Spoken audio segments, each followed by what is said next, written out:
దేవుని యొక్క పరిశుద్ధ గ్రంథం నుండి అదే యెషయా గ్రంథము 29వ అధ్యాయం ఆ ముందు ఉంటుంది.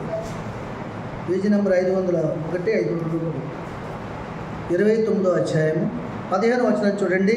ఇంకెవరు శ్రమని చెప్తున్నాడు. అది తమ ఆలోచనలు యెహోవాకు కనబడకుండా లోపల వాటిని బరువు చేయి చూసి వారికి శ్రమ. సరా కాబట్టి చాలు. తమ ఆలోచనలట యెహోవా కనబడకుండా అనగా నువ్వు నమ్మిన దేవుని కనబడకుండా, పిల్లల తల్లిదండ్రులు తెలియకుండా తప్పులు చేయని ఆలోచనలో మరి వారిట మరుగు చేస్తే అలాగ చూసి వారికి శ్రమ అంట. ఏమని చెప్తున్నాడు? తమ ఆలోచనలు యెహోవా కనబడకుండా లోపల వాటిని మరుగు చేయి చూసి వారికి శ్రమ. ఏమండి, మనుషులైతే నీ హృదయాన్ని గ్రహించలేదు, అవునా? దేవుడు గ్రహిస్తాడా లేదా? ఆయన నీ హృదయాన్ని చూడగలదా లేదా? ఆయన చూడగలడు కాబట్టే చూచుచున్న దేవుడు ఆయన. అర్థమవుతుందా? చూచి నీలో ఉన్నదాన్ని నీకు తెలియజేసి మాట్లాడి ఆ స్థితి నుంచి దూరపరచడానికి నిన్ను ఆయత్తపరచు దేవుడే మాట్లాడే దేవుడు. దేవుని స్తోత్రం. చూచుచున్న దేవుడు, మాట్లాడు దేవుడు, వినుచున్న దేవుడు. అర్థమవుతుందా? నీ హృదయంలో నా మీద కోపం ఉందనుకోండి, పగ ఉందనుకోండి, ఎందులో బాబు ఇలా తినేతను మమ్మల్ని అనే మనసు ఉందనుకోండి, అది నాకు తెలియదు. ఎవరో తెలుసు? దేవునికి తెలుసు. ఆ ఆలోచన మాట కింద వినపడుతుంది. ఎప్పుడు ఈ బయట వాళ్ళు కూడా ఎప్పుడు సారామ్య వాళ్ళ గురించి మాట్లాడతాడు ఈ పాస్టర్ గారు, పాపం గురించి మాట్లాడతాడు, శరీర కోర్పుల గురించి మాట్లాడతాడు, అబద్ధం ఆడొద్దంటాడు, ఏంటి అతను అంత నీతిగా జీవించేస్తాడా అనుకునేవారు లేకపోలేదు ఈ ప్రాంతంలో ఉన్నారు. దేవుని స్తోత్రం. మనలో కూడా ఉండొచ్చు, ఉంటారు కూడా. ఒకవేళ లేకపోతే దేవుని స్తోత్రం మీకు వందనాలు. ఏమండి? ఎందుకంటే ఎవడును వాడు చేయనది అడ్డగించినప్పుడు వాడు కోపం వస్తుంది. ఇక అర్థమవుతుందా? ఇది తప్పు అని తెలిసి చెప్పినప్పుడు ఏమవుతుంది? బాధ కలుగుతుంది. ఓ తాగుపోతండి, మనం తాగుద్దురా బాబు, ఎందుకు తాగుతున్నారు బాబు, ఆరోగ్యం పాడైపోద్ది అని చెప్తున్నాను అనుకోండి, గడిగడిగిని మొన్న 2 సార్లు చెప్పు ఊరుకున్నాను. ఇక నీ సొమ్యంతో అవుతుంది. నేను నువ్వేంటి అట్లంత మాటకి దారి కాసేసి నాకు తాగొద్దు చెయ్యొద్దు అంటావేంట్రా? గోపు మీద కుట్టాను కింద పోతా సిమెంట్ రోడ్డు మీద చచ్చూరుకుంటావు అంటాడండి. అంటాడండి నువ్వు సొమ్యం ఎత్తున్నావేంట్రా? ఒకవేళ అలా చెప్పినందుకు అలా అంటాడు అనుకోండి. పోనీ ఎవరైనా ఆడి గురించి మాట్లాడుతుంటే పక్కన ఉన్నాడో లేదు చూసుకోకుండా, వెనకాల వస్తున్నాడు చూసుకోకుండా, ఆడా తాగుపోతున్నాడు అన్నావు అనుకోండి. ఎవరి తాగుపోతుంటా? నేను తాగుపోతుంటా, మీ అబ్బాయి తాగుపోతుంది కదా, మీ అన్నీ తాగుపోతుంది కదా, ఎవరినంటా నువ్వు గతంలో తాగుపోతావు కదా, ఇప్పుడు మానేసినది పెద్ద పతిదూదు అయిపోయావా అంటారంట్రా. నిజానికి తాగుపోతారు. ఎన్నోసార్లు పడిపోతే మనం లెగదీస్తాం, ఒకటో దాన్ని చూడడం బాగోతాం. దేవుని స్తోత్రం. ఏమండి? ఒకటో దాన్ని తాగుపోతారు బాగోతాం చూస్తే తెలుస్తుంది మనం. ఆ ఇంట్లో ఉన్న యుద్ధాలు, పెన్షన్తో నెల అంతా బతకంటారు బాబు, రోజు 150 రూపాయలు ఖర్చు పెట్టుకుని శుభ్రమైన తిండిదండి, కాలం బతకండి, 6 సార్లు నాకు ఓటేయండి, మధ్యలో పోకండి, ఓట్లు తగ్గిపోతాయి అని ప్రభుత్వం వారు మంచి ఆలోచన చేసి కష్టపడిన వాళ్ళకి, అవుటోళ్ళకి, తల్లిదండ్రులు చూడలేని వాళ్ళకి ఏమండి ఎంతమందికి ఎంత మంచి జరుగుతుందో తెలుసండి. దాన్ని చెడ్డకు ఉపయోగించుకుంటున్నారు. దేవుని స్తోత్రం. ఈ 1వ తారీఖు వచ్చిందంటే 30 రోజులు దెబ్బలాడికి 30వ తారీఖుని పెన్షన్ చూడు ఇంటికి వెళ్ళిపోతారు కొడుకులు కూతుర్లు, వెళ్ళిపోయి కలిసిపోయి, డాడీ ఏంటి ఆడికి బాబు కదమ్మా, ఆడి మా బాబు ఏంటంటే అలవాడు అన్నవాళ్ళే 30వ తారీఖు దాకా. ఏమండి? మా బాబు అవుతుంది, మీ బాబు అవుతాడు ఏంటి రేపు 1వ తారీఖు దేవుడితో హల్లెలూయా. నువ్వేమని అన్నావనుకో మర్యాద ఉంటుంది. మరి మేము అనుకుంటాం, కొట్టుకుంటాం, తిట్టుకుంటాం, కాకపోతామా? నీకెందుకైనా నీ సొమ్ము తింటాం మేము మా నాన్నకి వచ్చి. హల్లెలూయా. ఇలా సపోర్ట్ సేవ ఎంత సేవ చేసేస్తారు. ఇక అర్థమవుతుందా? నేను ఎవరిని విమర్శించట్లేదు, లోకంలో జరుగుతుందని చెప్తాను.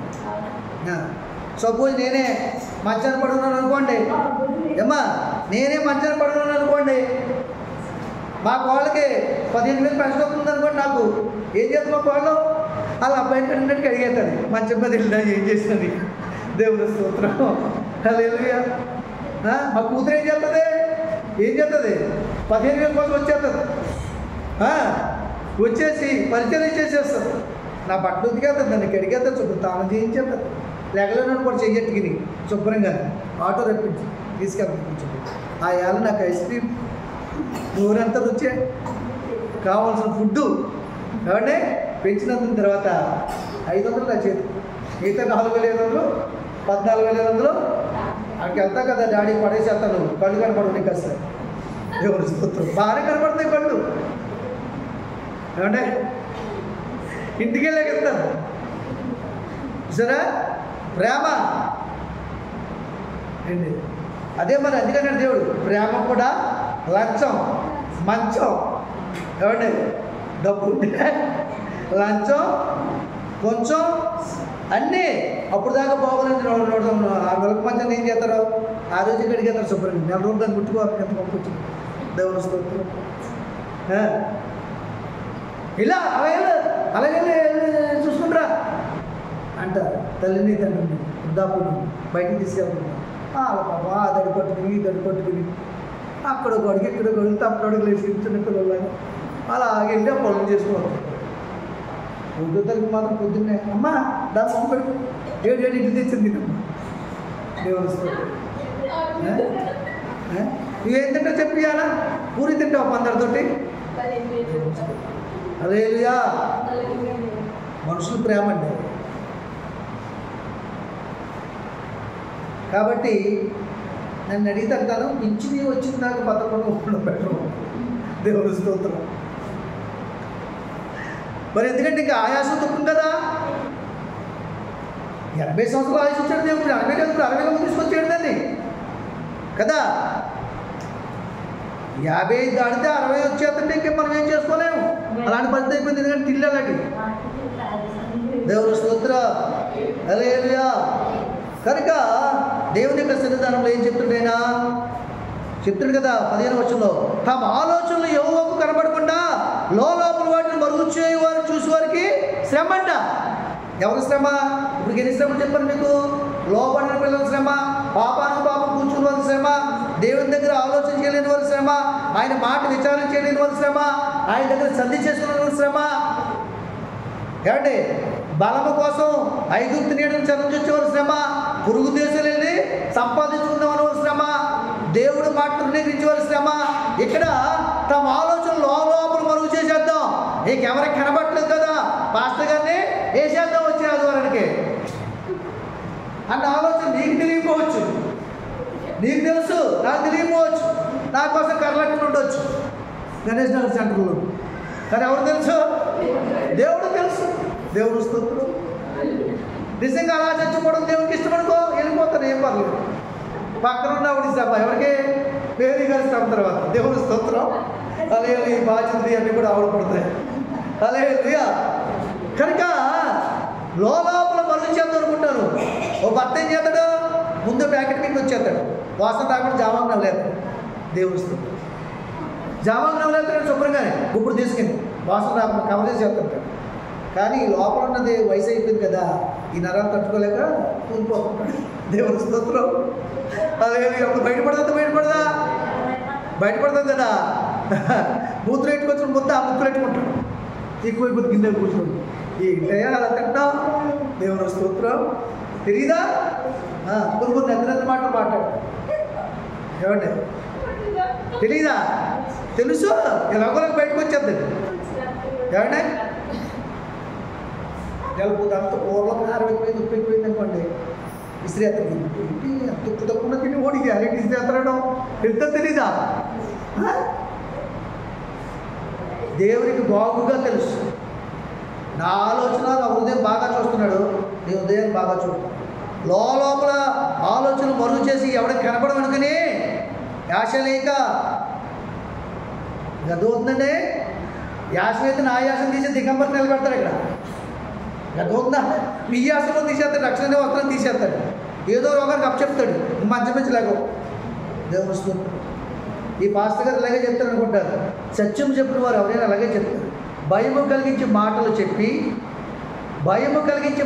చెప్పి బోధ నేర్పి సరిచేసి మంచి మార్కులు నడిపించిన వాడే నిజమైన బోధకుడు. దేవుని స్తోత్రం. మేలుకోని స్నేహితులు గాయాలు చేస్తారట బాగోవాలని. అబద్ధం ఆడకురా, ఒకరోజు పట్టబడతావు, తాకురా, గుండె వ్యాధి వచ్చేస్తే, ఎక్కువ ఆలోచించుకురా, తలపడి వచ్చేస్తే, బుర్రలో కథలు వచ్చేస్తాయి అని చెప్తాడు మేలుకోని. అదే మనం పాటు చేసేవాడైతే బాగా తాగరా, ఏం పర్లేదు, నీకేం లోటు, గాడి కొట్టు, పాలు కొట్టి వెళ్ళింది, కొడుకు రోజుకి రూపాయలు తెస్తాడు, నీకేం లోటు, నువ్వు వెళ్ళామని ఎడం చెప్తావు, ఎడం చెప్పేస్తావు, ఎడం చెప్తే చెప్తే ఖర్చు పెట్టాను ఇవ్వాలా, కొడుకుది పోవాలి పక్కన ఉంటుంది అని చెప్పి పక్కన ఉంటుంది. అది వాళ్ళు ఎట్టుకుంటారు పక్కన మాయ మాట అర్థమవుతుందా? వీళ్ళు బాగోపోతే ఇస్తారా? ఇలాగా లోపల మరుగు చేయడం, ప్రేరేపించడం, మేలు కోరిక స్నేహితుడు గాయములు చేస్తాడు, పగవాళ్ళు ఎక్కలేని ముద్దులు పెడతాడు. ఆడ మాటలు మనం దుక్కుతుంటాయి, మనతో పాటు తాగేసి మనం దెబ్బేస్తాం తెలియదు. దేవుని స్తోత్రం. కొంతమంది స్త్రీలు ఎంత మాటలు ఎంత ముద్దుకుంటే తెలుసా? చేస్తే ఈ అమ్మాయితో స్నేహం చేయాలి, ఈవిడితో స్నేహం చేయాలంటే వాళ్ళు మాట్లాడుకుంటాయి. ఆఖరి నిన్ను ముగ్గులో దించి ముగ్గురంతా మేరేసేసి నీ జీవితాన్ని పాడు చేయాలి. దేవుని స్తోత్రం. హల్లెలూయా.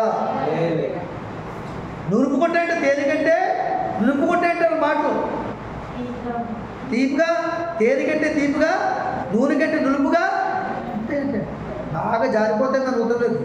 దేవుడి మాట చెప్తుంది సార్. దేవుని స్తోత్రం. హల్లెలూయా. కనుక దేవుని యొక్క సన్నిధానంలో ఆయన వారంట తమ ఆలోచనలు ఏవో కనబడకూడదు, లోపల వాటిని మరుగు చేసి చూసేవారు. శ్రమ మమ్మల్ని ఎవరు చూసేద్దరు, మా పని ఎవరికి తెలియను అని చీకటిలో తమ క్రియలు జరిగించే వారికి శ్రమ. చూసారా? మమ్మల్ని ఎవరు చూసేద్దరు, మమ్మల్ని ఎవరు కనిపెట్టదురు అనేవారు కూడా శ్రమ. నిన్ను ఎవరు చూడరా? ఎవరు పిల్లి పాలు తాగుతుంటే ఎవరు చూడండి? ఇంట్లో ఉన్నవాళ్ళు. అది ఎక్కడ తాగుతుంది పాలు చెప్పండి? వెలుగులో తాగదు, చీకటిలో తాగుతుంది. కానీ పాలు పెట్టే ప్రదేశం పెట్టినటువంటి గృహ నిర్వహణ తెలియదా? ఆ తల్లి తెలియదా? పాలు పెట్టింది అప్పుడు రుచి పెడుతుంది, చోటు మానేస్తుందా? కానీ అది ఏమనుకుంటుంది? ఎందుకు అనుకుంటుంది అలాగా? చెప్పండి, ఎందుకు అనుకుంటుంది చెప్పండి? చీకటిలోనే అంటే పగలకు బాగా కళ్ళు కనపడదండి, రాత్రి మాత్రం బాగా. కనుక ఎవరు చూడలేదు అనుకుంటుంది, కానీ చూసిన వాళ్ళు కరెక్ట్కి వెళ్ళి మరి మా పొలం మీద పడుతుంది పిల్లి, రాత్రి పిల్లి వేసినప్పుడు నేను ఇక్కడ ఎందుకున్నావు అనగానే ఎక్కేంత పైకి జారిపోతుంది, కరెక్ట్కున్నాను వేద్దామని లాస్ట్గా ఒక 3 సార్లు తప్పుకుంది. దేవుడు వస్తుంది. కాబట్టి మనకు హాని చేయదు, మనకు కనపడితే ఊరుకుంటామా? హానికరమైంది నీ గుండెలోకి వస్తే నేను ఊరుకుంటుందో తినేయకుండానే. ఏమండి? నీ హృదయం ఇంట పాపం ఏం చదువుతుంది? పరిపక్వమై మరణాన్ని అంటారు. అందుకని చెప్తాడు, మమ్మల్ని ఎవరు చూసేద్దరు, మా పని ఎవరికి తెలియను అని చీకట్లో తమ క్రియలు జరిగించే వారికి శ్రమ.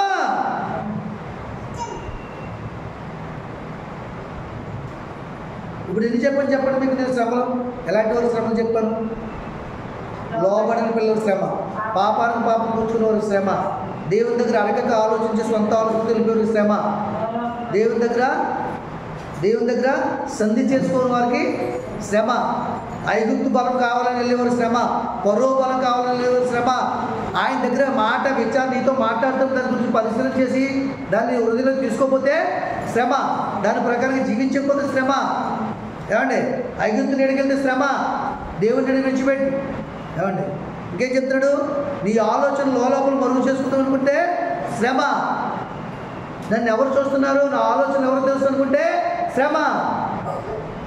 ఇందాక మనం మాట్లాడుకున్నాం కదా, ఒక దొంగోడు చీకటి ఉన్నంతకాలం దొంగతనం చేస్తూనే ఉంటాడు. కానీ ఒకరోజు చీకట్లో కూడా నష్టపోయిన వాళ్ళు కాపలా కాస్తారు పట్టుకోవాలని. 10 మంది 10 చోట్ల ఉంటారు. దొరికిపోతారా? దొరికిపోతారు. అప్పుడు ఏదో ఆకలి కోసం తీసుకెళ్ళి నమ్ముతారా? ఆకలి కోసం ఏదో ఒకసారి తీసుకుంటాడు. అవునా? వారం ఒకసారి తీసుకెళ్ళిపోతాడు ఈ తోటలోకి వచ్చి. తీసుకెళ్ళాలి కదా. నేరస్తులు ఎంచబడ్డా 10 మంది పెద్ద దెబ్బలేసి పొడిచింది అవును కదా. అందుకని ఏ పాట పాడంటే తెలుసు మీకు? మా చిన్నాన్న గారు పాడేవారు. తెలుసా? ఎవరైనా పాడతారా? మా చిన్నాన్న యేసురత్న గారు పాడేవారు ఈ పాట. ఎవరు వింటా? చీకటే చిరంతకాలం వెళ్ళినా ఏ నెల నన్ను ఎందుకు ఏడిపిస్తావు అన్నాడంటే ఎవరు? దొంగోడు. చీకటే చిరంతకాలం వెళ్ళినా వెన్నెల నన్ను ఎందుకు ఏడిపిస్తున్నావు అన్నాడు. వెన్నెల అయితే ఏమవుతుందండి? దొంగోడు చెట్లు ఎత్తున్నప్పుడు కనబడిపోతాడు. అవునుగా చెప్పండి. ఈ వ్యాపారం అంతా చీకట్లో జరుగుతుంది. వ్యభిచార సంబంధం వ్యాపారం కూడా రాత్రులే చేస్తారు. సారా కూడా రాత్రి ఎక్కువ సేల్ అవుతుంది, పగలు తక్కువ సేల్ అవుతుంది. గతవుతుందా? ఆ పుట్లోను ఈ పుట్లోను ఆ పుంతలోను ఈ పుంతలోను అన్నీ తెచ్చుకుని అమ్ముకుంటాం. ఈ చీకటి వ్యాపారం ఇది. దొంగలు కూడా ఎప్పుడు దొంగతనం చేస్తారు? ఏటీఎం దొంగతనం చేస్తాం చీకట్లో. యాక్సిడెంట్ ఎప్పుడు అవుతాయి? చీకట్లోనే. ఈ చీకటికి అధిపతి ఎవడు? అపవాది. వాడి క్రియలన్నీ చీకట్లోనే జరిగిస్తాడు. మన బస్సులు కాలిపోయినాయి కదా. నిన్న కూడా ఒకటి కాలిపోయింది భారతపురంలో. బస్సులు ఎక్కడ భయపడిపోతున్నారు జరా. 10,000 వరకు కాదు, బాగా దూరపారం వెళ్ళు. 10,000 వరకు మాత్రం ఎగపడిపోతున్నారు. ఏమండి? హల్లెలూయా. ఇవి చీకటి క్రియలు. చీకటే. పగలు కూడా చీకటి అయిపోతే బాగుంది అనుకుంటాడు. చూసారా అమ్మా? పగలు కూడా చీకటి అయిపోతే దేవుడి మాట అంటే రుచి లేని వారు, దేవుడి మాట అంటే ఇష్టం లేని వారు, ఆరాధన అంటే ఇష్టం లేని వాళ్ళు ఎలా ఉంటారో చెప్పండి. అవునే? ఈ చర్చి మీద ఎవడు బాంబు వేసేస్తాడో బాగుంటారు బాగుంటుంది. దేవుని స్తోత్రం. హల్లెలూయా. ఈ గోలకాతో వదిలిపోద్ది అనుకుంటారు ఇష్టం లేని వాళ్ళు. క్రైస్తవులైన కూడా దేవుని మాట ప్రకారం జీవించలేని వాళ్ళు, గద్దెంపు లోబడలేని వాళ్ళు, దేవుని ప్రేమించలేని వాళ్ళు వాళ్ళు ఏమనుకుంటారు చెప్పండి? చెప్పండి, వాళ్ళు ఏమనుకుంటారు? ఆరాధన పెడతాడు కదా, వాక్యం చెప్పేస్తాడు కదా. ఆడు పోతేనే కానీ మా శరీరం ఎవరిని ఏమండి? వాక్యం అంటే ఇష్టం లేని వాళ్ళకి, సన్నిధి అంటే ఇష్టం లేదు. అత్తమాటికి ప్రార్థనకు వచ్చేయండి. ఆడు పోతేనే కదా మాకు దరిద్రం. అలాగే సంఘ పెద్దలు మార్చేస్తారు చాలామంది. సెవెంతరీ సంఘాలు అర్థమవుతుందా? ఆరాధన క్రమంగా జరగమన్నప్పుడు, తిరిగించమన్నప్పుడు, కరెక్ట్గా వాక్యానుసారం జీవించమన్నప్పుడు నాకు ఇష్టం లేదనుకోండి, ఈ పాస్టర్ గారు మాకు బాగా చెప్పకపోతే కంప్లైంట్ పెట్టి సంతకం పెడితే ఆయన ట్రాన్స్ఫర్ చేయాలి. దేవుని స్తోత్రం. మనుషులకు కావాల్సిన సాక్ష్యం కదా, దేవునికి కావాల్సిన నీతి. హల్లెలూయా. కనుక నన్ను ఎవరు చూస్తున్నారు, నన్ను ఎవరు కనిపెట్టగలరు, నన్ను ఎవరు పట్టుకోగలరు అని అనుకోవద్దు. నిన్ను ఎవరు పట్టుకోగలలేదు, నిన్ను ఎవరు చూడక్కలేదు. నువ్వు చేస్తున్న పాపమే నీలో ఉండి దాగి చూస్తుంది నీ వైపు.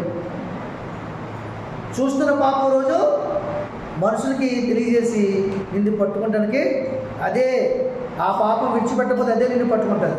నీ పాపమే నిన్ను పట్టుకుంటుంది. నువ్వు పెంచావుదని పట్టుకోవడం మానేద్దా అండి. ఈ రోజుల్లో తల్లిదండ్రులు కంట ఎందుకు పట్టుకుంటారు కొడుకులు? చెప్పండి. ఆయన పెంచకపోతే పట్టుకుంటారా? చెప్పండి. ఆయన పెంచావు, అభివృద్ధి చేసావు, ఇవాళ నీ పీకట్టుకుంటున్నాడు. డబ్బులు మనం సెల్ ఫోన్ కొనమని, బుల్లెట్ కొనమని. కొంటావా చెప్పారా? చస్తావా కొంటావా? దేవుని స్తోత్రం. కొనాలి కదా మరి. అంతే, పాపం కూడా అంతే. పిల్లలందరూ అలా చేస్తున్నారని చెప్పట్లా.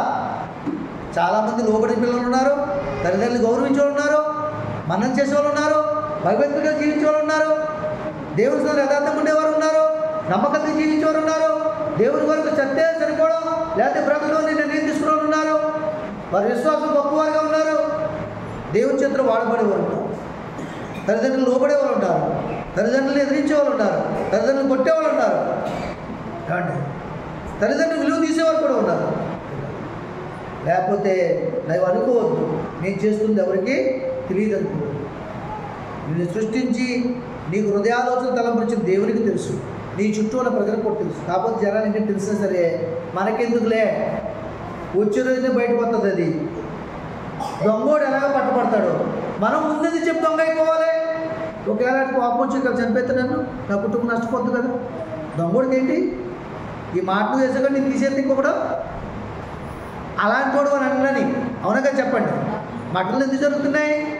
రౌడీలు ఎందుకు అలా చేస్తున్నారు? వాడంటే భయం పుట్టించారు లోకంలో. గడ్డవంతా పక్కన ఉన్నవాడు ఎవరు సాక్ష్యం చెప్పరు. అప్పుడు మన నష్టమా కదా? అందుకే మనుషులు మాట్లాడు. గడ్డవుతుందా? ఒకసారి తప్పు చేసినోడు నష్టపొందినోడు కొంచెం ఇద్దరు ఏకమైపోతారు. ఏకమైపోయి చెప్పినోడు నేను చంపారు. గడ్డవుతుందా? కాబట్టి మనుషులు అది వచ్చిన రోజు పాపం పండిపోతే పడిపోయింది అనుకోండి, ఏమవుద్ది? పడుతుంది, అలాగే కనపడుతుందా చెప్పినట్టుగా పడిపోద్దండి. కొబ్బరికాయ అవ్వచ్చు, ఏదైనా కావచ్చు.